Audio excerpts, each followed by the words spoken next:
In this video, you and I get to build and verify an IPSec site-to-site tunnel using virtual tunnel interfaces. Let's begin.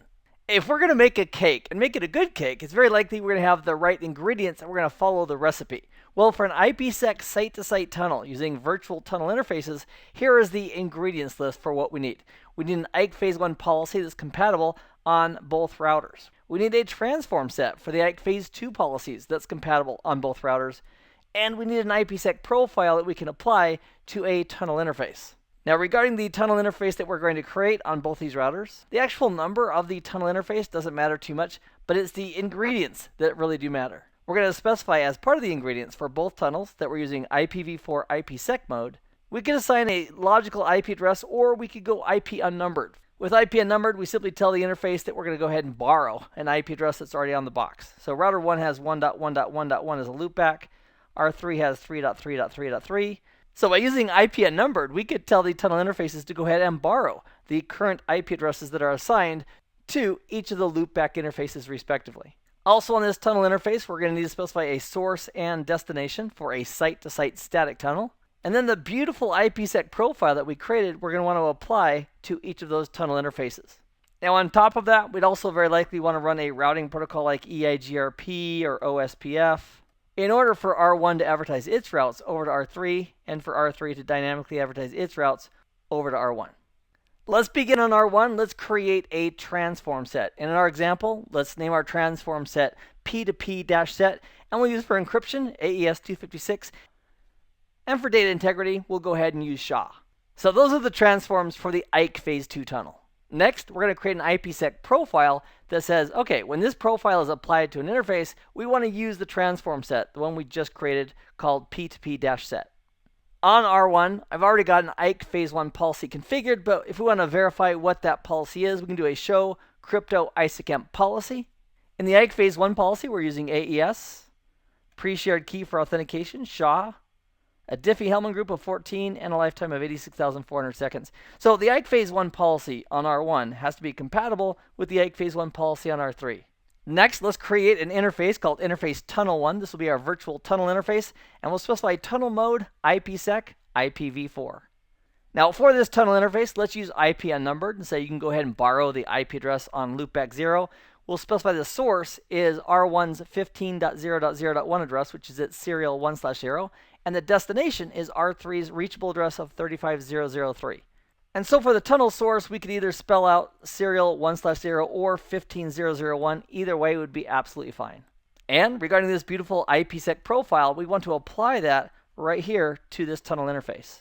And the syntax for that would be tunnel protection, IPsec profile, and the name of our IPsec profile. Now regarding a routing protocol, let's go ahead and throw in EIGRP Autonomous System 777. I'll do no auto summary, even though that's the default for iOS 15. And I'll add the network statements for the 10 network and the 1 network. And that will include the interface connected to 10.1.1, as well as the loopback, which also begins with a 1. And because our tunnel interface is borrowing that address, the tunnel interface itself will also be enabled for EIGRP.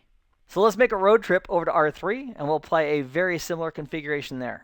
So here on R3, let's go into configuration mode and let's create our transform set. The actual name doesn't matter too much, but the actual transforms that we use are important. They have to match what we're going to use over on R1. So we use AES-256 for encryption and SHA for data integrity. Next, let's create an IPsec profile that will go ahead and include that transform set. So our profile is called P2P-profile, and when used, it's going to use transform set P2P-set. On R3, we'll create a tunnel interface, and we're going to specify tunnel mode, IPsec, IPv4. We're also going to tell this interface on R3 that we want to use IP unnumbered and use the local IP address on loopback 0.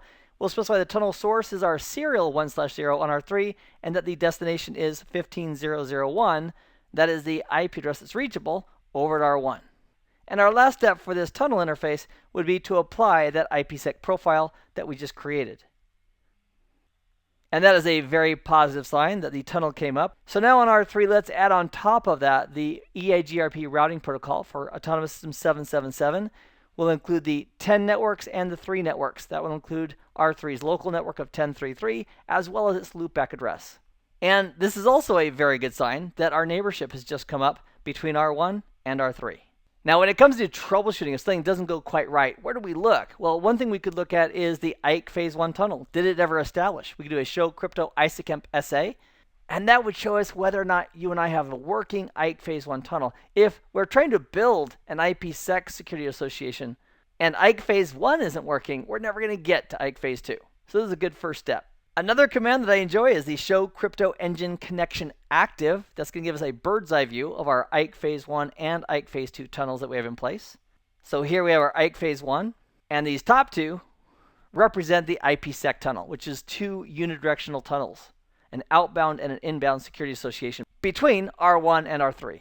We saw the neighborship come up, so we assume that we have an EIGRP neighborship, but we could do a show IP EIGRP neighbors just to confirm that.